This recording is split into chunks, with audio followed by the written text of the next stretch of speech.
Hello future owners, आज देखते हैं मोशन इन 2 डायमेंशन और प्लेन। जब कोई ऑब्जेक्ट 2 डायमेंशन, प्लेन और 3 डायमेंशन स्पेस में मूव करता है तो उसका एक्सेलरेशन और वेलोसिटी को हम लोग वेक्टर्स से बताते हैं। तो वेक्टर समझना ज़रूरी है। हम लोग इस टॉपिक में देखेंगे कि वेक्टर्स क्या होते हैं, उनको ऐड, सब्ट्रैक्ट, मल्टीप्लाई कैसे करते हैं और जो उसका रिज़ल्ट है वो क्या होगा। क्या जब हम वेक्टर्स को रियल नंबर से मल्टीप्लाई करेंगे तो क्या होगा।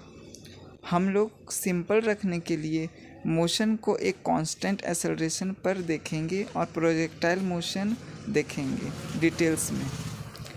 सर्कुलर मोशन को भी देखना है जो कि डे टू डे लाइफ में काफ़ी जगह यूज़ होता है। इस टॉपिक में जो इक्वेशंस डेवलप हुए हैं उसको हम आसानी से 3 डायमेंशंस में भी एक्सटेंड कर सकते हैं। स्केलर्स कौन और वेक्टर्स कौन, ये देखते हैं। Scalars versus vectors. स्केलर और वेक्टर में जो मेन डिफरेंस होता है वो डायरेक्शन का है। स्केलर्स में डायरेक्शन नहीं होता, सिर्फ मैग्नीट्यूड होता है, जबकि वेक्टर्स में मैग्नीट्यूड के साथ साथ डायरेक्शन भी होता है। स्केलर्स, अगर हम लोग दो स्केलर्स को कंबाइन करना है तो जैसे ऑर्डिनरी अलजेब्रा हम लोग करते हैं जिसमें हम लोग ऐड करते हैं, सब्ट्रैक्ट करते हैं, मल्टीप्लाई करते हैं और डिवाइड करते हैं, वैसे ही स्केलर्स में भी करते हैं। एग्ज़ाम्पल, जब हम लोग किसी रेक्टेंगल का पेरीमीटर निकालते हैं जिसका लेंथ 1.0 मीटर और ब्रेथ 0.5 मीटर दिया होता है तो उसमें हम लोग पेरीमीटर निकालने के लिए 1.0 metre plus 0.5 metre plus 1.0 metre plus 0.5 metre करते हैं, जिससे कि आंसर 3.0 मीटर निकल जाता है।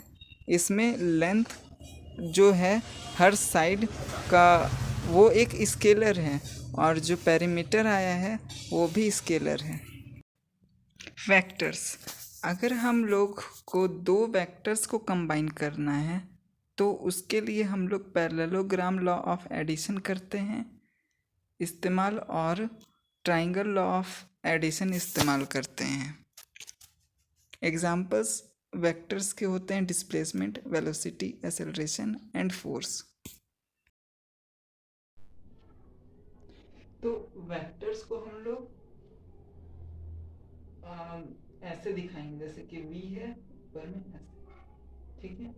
तो ये हो गया वेलोसिटी वेक्टर, ठीक है। इसको रिप्रेजेंट ऐसे करते हैं, ये तो एनसीईआरटी बुक में बोल्ड में ऐसे लिखा हुआ है, तो वो भी एक तरीका है वेक्टर्स को रिप्रेजेंट करने का, ठीक है। अब हम लोग देखेंगे कि पोजीशन वेक्टर्स और डिस्प्लेसमेंट वेक्टर्स क्या होते हैं। मान लो कि कोई पॉइंट एक ऑब्जेक्ट है पी पर है, ठीक है। कोई यहाँ पे पॉइंट ले लिए पी, ठीक है।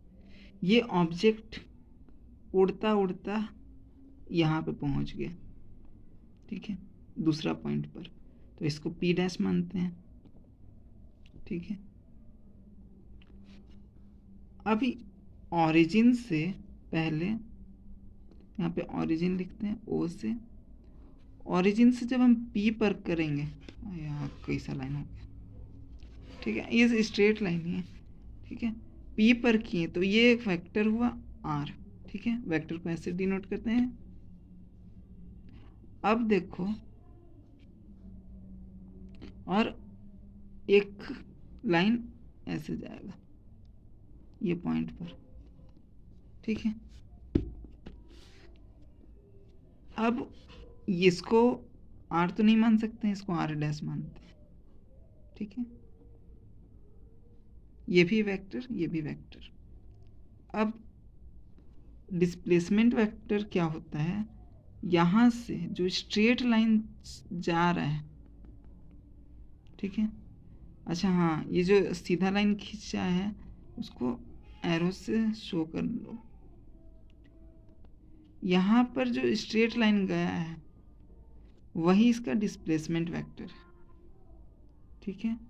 अब डिस्प्लेसमेंट वेक्टर जैसा कि इसमें दिख रहा है इनिशियल और फाइनल पोजीशन पर डिपेंड करता है। पाथ कोई भी तुम चुनो लेकिन वो इनिशियल और फाइनल पोजीशन पर ही डिपेंड करेगा। ठीक है। इक्वालिटी ऑफ वेक्टर्स देख लेते हैं।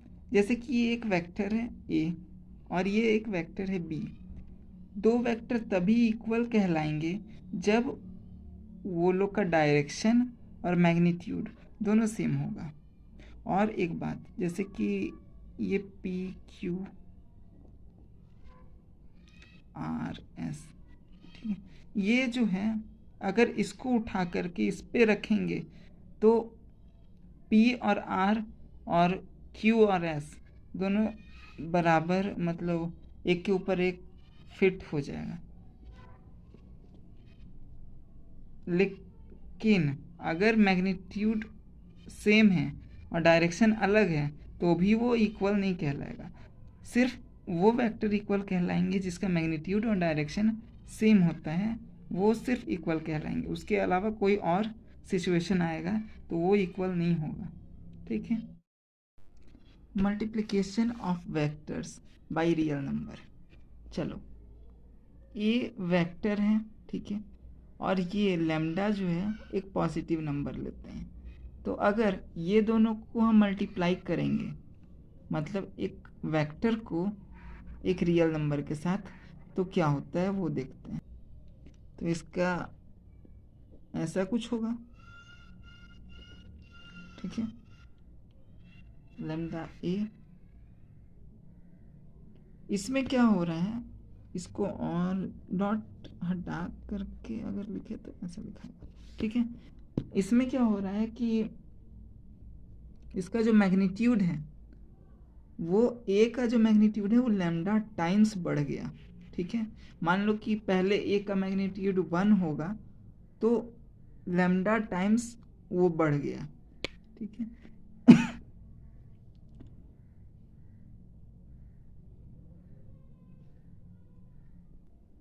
लेकिन इससे उसका डायरेक्शन में कोई अंतर नहीं पड़ा। ठीक है। ठीक है। लैम्डा पॉजिटिव है, इसकी वजह से इसका डायरेक्शन चेंज नहीं हुआ है। अगर लैम्डा जो है वो अगर नेगेटिव होता तब उसका डायरेक्शन, ए का डायरेक्शन चेंज हो जाता।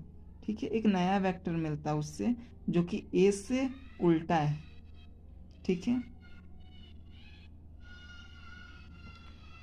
अब एक एग्जांपल से समझते हैं। जैसे कि लैम्डा की जगह पर हम लोग 4 ले लेते हैं। ठीक है। तो 4a हो जाएगा। अच्छा, एक वेक्टर है, ठीक है। तो a जो है वो 4 टाइम्स बढ़ गया। लेकिन अगर नेगेटिव होता तो a जो है ये फिर दूसरा वेक्टर हम लोग को मिलता और इसका डायरेक्शन जो है वो उल्टा हो जाता। ठीक है। अब ध्यान से समझो, अगर हम लोग कोई वेक्टर, जैसे कि अगर हम लोग मान लो वेलोसिटी वेक्टर को मल्टीप्लाई कर देते हैं डिस्प्लेस ये टाइम से। ठीक है। वेलोसिटी वेक्टर को टाइम से जब मल्टीप्लाई करेंगे तो इससे क्या हम लोग को मिलता है, वेलोसिटी इनटू टाइम। ठीक है। डिस्प्लेसमेंट का क्या फॉर्मूला होता है,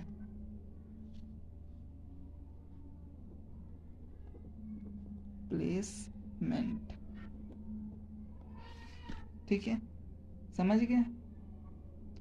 तो इससे तुम लोग को क्या पता चला कि वेलोसिटी का ये फॉर्मूला होता है।